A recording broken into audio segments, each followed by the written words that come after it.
കലാസ്നേഹികളെ, സാധാരണക്കാരൻ്റെ ജീവിതത്തിൽ എന്നും നമ്മൾ കാണുന്ന ഒരു കാര്യമാണ് വലിയ പ്രതീക്ഷകൾ നൽകിക്കൊണ്ട് ഇപ്പം റെഡിയാക്കി തരാം എന്ന വാഗ്ദാനങ്ങളുമായിട്ട് കടന്നു വരുന്ന ചില പൊറുതികേടുകൾ. അത് റെഡിയാക്കുമോ എന്നുള്ളത് പിന്നീട് കണ്ടറിയേണ്ട കാര്യമാണ്. എന്നാൽ ചിലതൊക്കെയോ നമുക്ക് തന്നെ റെഡിയാക്കി എടുക്കാവുന്നതേ ഉള്ളൂ താൻ. അതിൻ്റെ ചെറിയൊരു ഹാസ്യാവതരണമാണ് ഞങ്ങളിവിടെ അവതരിപ്പിക്കുന്നത്. എങ്കിൽ ഞങ്ങൾ തുടങ്ങട്ടെ. ഇപ്പം റെഡിയാക്കി തരാം.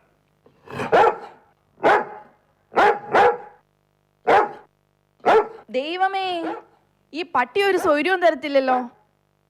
5-6 ദിവസത്തെ തൊഴിലുറപ്പ് പണിയും കഴിഞ്ഞ് ഞായറാഴ്ച ഒന്ന് നടുനിർത്താന്ന് വെച്ചാ ഒരു കൈസഹായത്തിന് ആരെയും കിട്ടാനില്ല. എന്റെ വിധി അല്ലാതെന്താ. ചേട്ടോ ചേട്ടോ,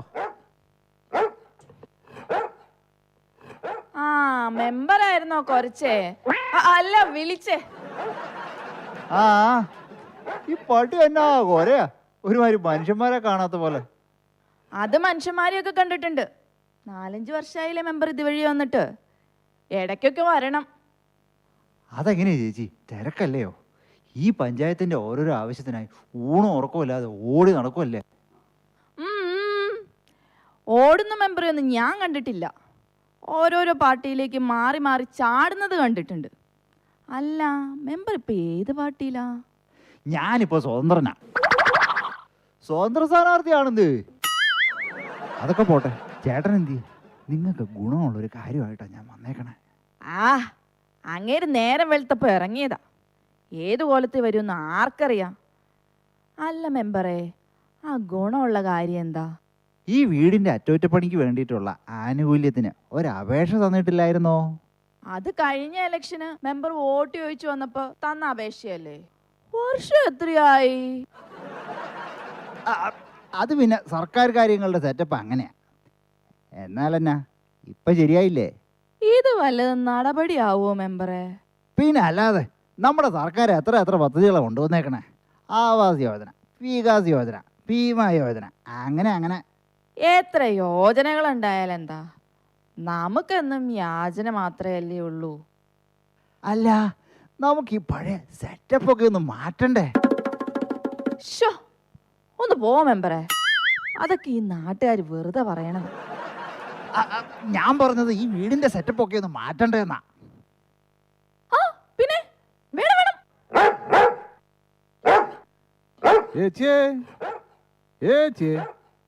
ഇന്നിവിടെ എന്താ പഞ്ചായത്ത് മീറ്റിംഗ് ഉണ്ടോ? ദേ അടുത്ത മെമ്പർ വന്നേക്കണ. അയ്യേ, ഞാൻ പഞ്ചായത്ത് മെമ്പറൊന്നും അല്ലാന്നു, ബ്രോക്കറാണ്, കല്യാണ ബ്രോക്കറാണെന്ന്. ചേച്ചിയെ നിങ്ങളുടെ ആങ്ങളെ പറഞ്ഞിട്ട് ഇവിടുത്തെ ചെക്കനൊരു പെണ്ണ് തിരഞ്ഞു വന്നാണെന്ന്. ഏട്ടാ, നിങ്ങൾ കല്യാണാലയോട്ട് വന്നാണെന്ന്. ഞാൻ ബ്രോക്കറും കിക്കറും ഒന്നും അല്ല, 4 ആൾ അറിയുന്ന ഒരു രാഷ്ട്രീയ പ്രവർത്തകനാ ഞാൻ. ഏട്ടോ, നിങ്ങൾക്ക് പറ്റിയ പെൺകുട്ടികൾ നമ്മുടെ കയ്യിലുണ്ടെന്ന്. നിങ്ങൾക്ക് സമ്മതമാണ്, നമുക്ക് ആലോചിക്കാമെന്ന്. എനിക്ക് സമ്മതക്കുറവൊന്നുമില്ല, പക്ഷേ എൻ്റെ ആ ഭദ്രകാളി ഭാര്യ സമ്മതിക്കുമോന്നറിയില്ല. ദേ ബ്രോക്കറെ, നല്ല വിദ്യാഭ്യാസവും ജോലിയും സൗന്ദര്യമുള്ള പെങ്കൊച്ചിനാണ് എൻ്റെ മോൻ ആലോചിക്കും. അവനെ നല്ല വിദ്യാഭ്യാസം ഉണ്ട്. പിന്നല്ലാണ്ട് നിങ്ങൾക്ക് ആര് വേണമെന്ന് പറഞ്ഞെന്ന്? ഡോക്ടർ വേണോ, നേഴ്സ് വേണോ, സിനിമാ നടി വേണോ, സീരിയൽ നടി വേണോ, ആര് വേണമെന്ന് പറഞ്ഞെന്ന് നമ്മൾ ശരിയാക്കി തരാം. ഒരു 25 ലക്ഷം ഉറുപ്പിക ശ്രീധനവും മേടിച്ചു തരാം. ഇന്നത്തെ കാലത്ത് നല്ല പഠിത്തം ഉണ്ടെങ്കിലേ പൊണ്ണു കിട്ടുള്ളൂ. ബ്രോക്കറുടെ ഭാര്യയ്ക്ക് എന്താ ജോലി? ഹൈ, ഞാൻ കല്യാണം കഴിച്ചിട്ടില്ലാന്ന്. ഭാഗ്യവാൻ, ഒരു ലോട്ടറി എടുക്കാൻ മേലായിരുന്നു. അല്ല, പെണ്ണ് കിട്ടാത്തത് ആദ്യം പറഞ്ഞ സംഗതിയുടെ കുറവായിരിക്കും അല്ലേ? വിദ്യാഭ്യാസം. ഓ, അത് പിന്നെ നമ്മൾ 12 മക്കളാണ്, അതുകൊണ്ട് പഠിക്കാനൊന്നും പറ്റിയില്ലാന്ന്. എന്നാ 4-5 ആയപ്പോൾ അവരോട് പറയാൻ മേലായിരുന്നു മതിയെന്ന്. അതെങ്ങനെ പറയാനാന്നു? ഞാനല്ലേ 12-ാമൻ.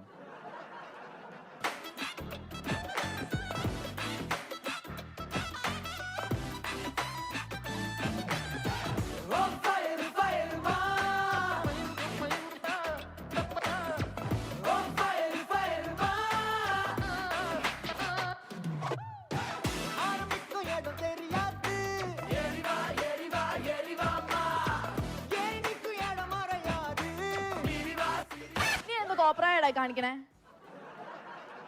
മമ്മി അമ്മാമിയോ? എന്റെ പൊന്നു മെമ്പറേ, ഇവൻ സിനിമാ പിടുത്തത്തിന് പോയേ പിന്നെ എന്നെ അമ്മേന്ന് വിളിക്കാറില്ല. അതെന്നാ?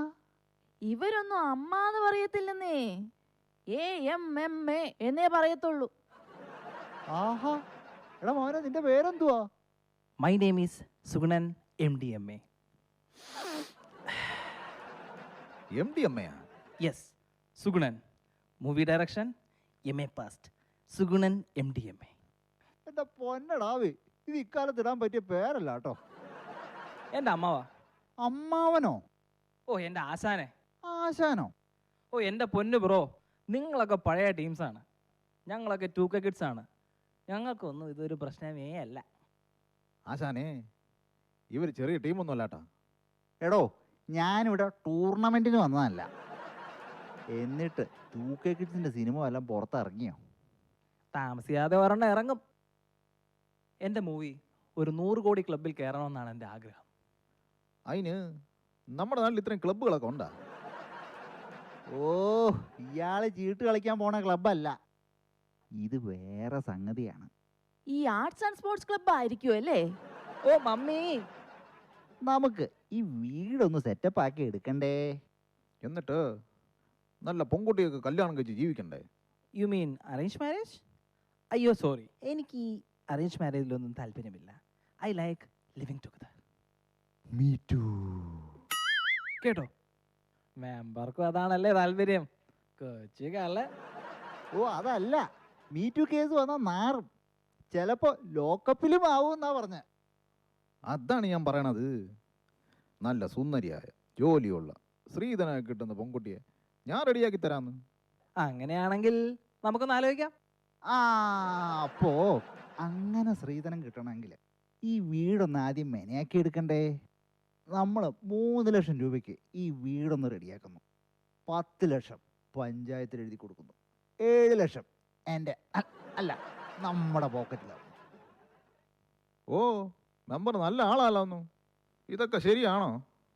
എടോ, ഈ വീടൊന്ന് പുതുക്കി പണിതാ ഒരു നല്ല കല്യാണം നടത്തി തനിക്ക് ലക്ഷങ്ങൾ കമ്മീഷൻ മേടിക്കാൻ മേലേ. അതിന് പറ്റിയൊരു കോൺട്രാക്ടർ എൻ്റെ കയ്യിലുണ്ട്. ഞാൻ ആ പുള്ളിക്കാരനെ കൂട്ടിയിട്ട് വരാം. ബാക്കിയെല്ലാം നിങ്ങൾ സെറ്റ് ചെയ്തോ. ഓക്കെ? Double okay. ചേച്ചി, ആ ഡീറ്റെയിൽസ് ഒക്കെ ഒന്ന് പറഞ്ഞേ. ചേച്ചിയുടെ പേരെന്തുവാ? ഭാനുമതി. ആഹാ, നല്ല കിടുക്കാച്ചി പേരാണല്ലോ. ചേട്ടന്റെ പേരെന്താ? നീലകണ്ഠനായിരിക്കും. നീലയും മഞ്ഞയൊന്നും അല്ല, സുശീരൻ. വീടിന് അഡീഷണൽ ആയിട്ട് എന്തെങ്കിലും വേണോ? നിങ്ങൾക്ക് ശ്രീധനായിട്ട് എന്താ വേണ്ടെന്നു? Attached bathroom. അയ്യേ, അറ്റാച്ച്ഡ് ബാത്റൂമാ? ഞാനത് ഇവിടെ പറഞ്ഞതാ. ഓ ഓ ഓ, ഇനി എന്തെങ്കിലും വേണോ? ഇത്തിരി വണ്ണം കൂടിയ കുഴപ്പമുണ്ടാന്നു. മുമ്പിൽ ഷെയ്ഡ് വെക്കണം. അതെന്തിന്? ഒന്ന് എണീറ്റേ.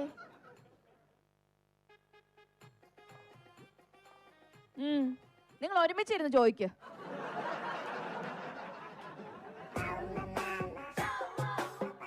ആകാശമായവളെ,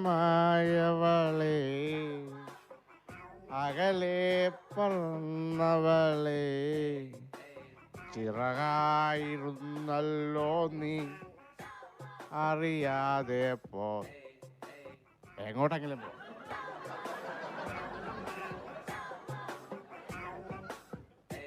സുശീലൻ. ഹലോ ഹലോ ചേട്ടോ, ഇതത്ര ശരിയല്ല കേട്ടോ. എന്റെ മനുഷ്യ, ഇത് നമ്മുടെ വാർഡ് മെമ്പർ അല്ലേ? റിമെമ്പർ? എന്തോന്ന്? നിങ്ങൾ മെമ്പർ ആണോന്ന്? പിന്നെ അല്ലാതെ, ഇത്രയും ജനകീയ നേതാവായ എന്നെ അറിയില്ലേ? ഇല്ല. എന്നെ ഇതുവരെ കണ്ടിട്ടില്ല? കണ്ടിട്ടുണ്ട്, ബീവറേജിന് മുമ്പിലെ ഫ്ലക്സിലെ. എൻ്റെ പേര് PV പീതാംബരൻ. സ്നേഹമുള്ളവർ PV എന്നേ വിളിക്കാറുള്ളൂ. പഞ്ചവത്സര പദ്ധതി പോലെ വരണോണ്ടായിരിക്കും PV എന്ന് വിളിക്കണം അല്ലേ? ഐ, ഞാൻ മെമ്പറൊന്നും അല്ലെന്ന്, ബ്രോക്കറാണ്. അപ്പൊ ഇതോ?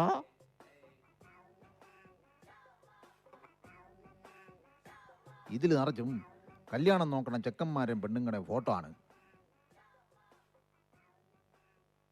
ജോമോൻ പുതുവേലി, 25 വയസ്സ്. മനോജ് കാരമല, 28 വയസ്സ്. ഇതല്ലാതെ കാണാൻ കൊള്ളാൻ ആരും ഇല്ലേ? അത് ഈ 2 ദിവസം മുമ്പ് കിട്ടിയാന്ന്. തരിയുടെ ടീംസാണ്. നിങ്ങൾ ഈ പെമ്പിള്ളേർ നോക്കുന്നത്.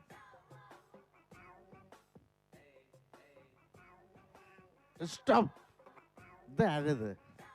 ഇത് നമ്മുടെ സിനിമയുടെ ഞാൻ താരാ. ആ പെൺകുട്ടിക്ക് എത്ര നല്ല ആലോചനകൾ കൊണ്ടു കൊടുത്താണ് അറിയോ നിങ്ങൾക്ക്? പക്ഷെ ഒന്നും നടന്നില്ലാന്നു. ചൊവ്വാദോഷമായിരിക്കും. ദേ ആ പുള്ളി ഇപ്പം തന്നെ ആടിയാ നടക്കണേ. അതിൻ്റെ കൂടെ ഈ തള്ളും കൂടെ വേണം. കേട്ടോ, എൻ്റെ കയ്യിൽ നല്ല കിളികളി പോലെയുള്ള പെൺകുട്ടികളുണ്ട്. ഇവിടുത്തെ ചെക്കനും നോക്കിയാലോ? പിന്നെ പണിയും കൂലിയില്ലാത്ത അവനാരും പെണ്ണു കൊടുക്കാനാ? ഇതൊന്നുമില്ലാത്ത നിങ്ങൾക്ക് എന്നെ പോലെ ഒരു സുന്ദരീനെ കിട്ടിയില്ലേ? അവനേ നല്ല വിദ്യാഭ്യാസം ഉണ്ട്. പിന്നല്ല, അവ MDMA അല്ലേന്ന്. ഈ വീട്ടിൽ MDMA? എന്നിട്ടാണോ ഞാൻ ഈ മാട്ട സാധനം അടിക്കണത്? ഇതൊക്കെ ആരോട് പറയാൻ? അവൻ മൂവി ഡയറക്ഷൻ MA വരെ പഠിച്ചിട്ടുണ്ടെന്നാ പറഞ്ഞ.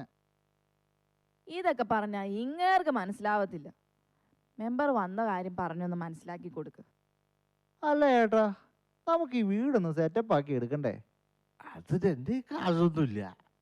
കാശില്ലാത്തതുകൊണ്ട് പലരും വിദ്യാഭ്യാസം നിർത്തുന്നു. പക്ഷെ കാശില്ലാത്തതുകൊണ്ട് ആരും കള്ളുകൂടി നിർത്തുന്നില്ല. അതന്നെ. മെമ്പർ ഒരു വലിയ മനുഷ്യനാണ് എന്ന് കരുതി ഒരുമാതിരി ഊള ചോദ്യം ചോദിക്കണം. ദാ ഇതാണ് ഇങ്ങേരുടെ കുഴപ്പം. ഒരു ലോട്ടറി അടിച്ചിരുന്ന എൻ്റെ കഷ്ടപ്പാടെല്ലാം മാറിയേനെ. ദൈവമേ, ഒരു ലോട്ടറി അടിക്കാൻ എന്താ ചെയ്യണ്ടേ? ആദ്യം ലോട്ടറി എടുക്കണം. ആ കാശ് എടുത്തോണ്ട് പോയാ ഇങ്ങേര് കള്ളു കുടിക്കണത്. ഏട്ടാ, ഇങ്ങനെ സ്വന്തം കാര്യം നോക്കി ജീവിച്ചാൽ മതിയാ? കള്ളു കുടിച്ചാലും ലോട്ടറി എടുത്താലും സർക്കാരിന് വരുമാനമല്ലേ? എന്ന് വെച്ച് ഏതെങ്കിലും ഒന്നും ചെയ്താൽ പോരെ. സർക്കാരിന് കിട്ടിയ 5 അരകൾക്ക് കിട്ടും. എന്നിട്ടാണ് ഈ ഉമ്മാര് പറയണത് ഞാനെന്റെ സ്വന്തം കാര്യം നോക്കിയാ ജീവിക്കണേ. ഇങ്ങേരുടെ കള്ളുകൂടിയേക്കാളും സഹിക്കാൻ വയ്യാത്തത് ഈ വർത്താന. ഞാൻ പോയി നിങ്ങൾക്ക് ചായ എടുക്കാം. എന്നാ കുറച്ച് ടച്ചിങ്സ് എടുത്തു. ചായയുടെ കൂടെ കഴിക്കാൻ എന്തെങ്കിലും വേണ്ടേ? ആളെ ബ്രോക്കറെ നല്ല സ്ത്രീധനം കിട്ടുന്ന പെമ്പിള്ളേര് വല്ലതും ഉണ്ടോ? ഞാൻ ബ്രോക്കർ അല്ല. അപ്പൊ ഇതോ? ഇത് ഞങ്ങൾ മെമ്പർമാരുടെ കയ്യിലുള്ള ഒരു പാരമ്പര്യ പ്രോപ്പർട്ടിയാണ്. അല്ല ഏട്ടാ, നമുക്ക് ഈ വീടൊന്ന് സെറ്റപ്പ് ആക്കി എടുക്കണ്ടേ? മെമ്പറെ, നമുക്ക് ഇത് പൊളിച്ചൊരു ഹൈടെക് വീട് പറഞ്ഞാലോ? ഞാൻ ബ്രോക്കറാന്നു. ചേടാ, അത്രയ്ക്ക് വേണോ? ചെറിയ മെയിൻ്റെനൻസ് ചെയ്താൽ പോരെ? ചേട്ടൻ്റെ മോൻ എല്ലാം ഏറ്റിട്ടുണ്ട്. അവനൊരു കോൺട്രാക്ടറെ കൊണ്ടുവരും. 10 ലക്ഷം പഞ്ചായത്തിൽ നിന്ന് മേടിക്കും. 3 ലക്ഷം രൂപയുടെ അറ്റകുറ്റപ്പണി ചെയ്യും. ബാക്കി നമ്മളെടുക്കും. ഓ, അപ്പൊ എനിക്കോ? അപ്പോൾ താനല്ലേ പറഞ്ഞത് 25 ലക്ഷം രൂപ സ്ത്രീധനം തരുന്ന പെണ്ണിനെ കൊണ്ടുവരുമെന്ന്? അപ്പോൾ അതിൻ്റെ കമ്മീഷൻ തനിക്ക് കിട്ടില്ലേ? ഇതേ എൻ്റെ കമ്മീഷൻ. ദേ മോനൊരു സർപ്രൈസ് സംഗതി കൊണ്ടുവരണ്ടെന്ന്.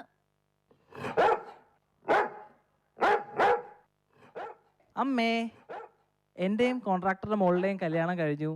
ആ നിലവിളക്ക് എടുത്തോണ്ട് നിങ്ങൾ വന്നേ.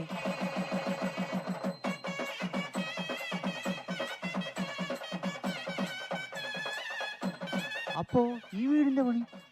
അതിനി അവന്റെ അമ്മാജിന്റെ കാശ് കൊണ്ട് പണിയാ. അപ്പൊ എന്റെ കമ്മീഷൻ? ഒളിച്ചോട്ടത്തിന് ആരാടോ കമ്മീഷൻ കൊടുക്കണത്? ഇപ്പൊ മനസ്സിലായോ? എൻ്റെ മോൻ MDMA അല്ല, അവൻ MBA ആണ്. അതെന്നാ? മെമ്പറേയും ബ്രോക്കറേയും അസഖ്യവൻ.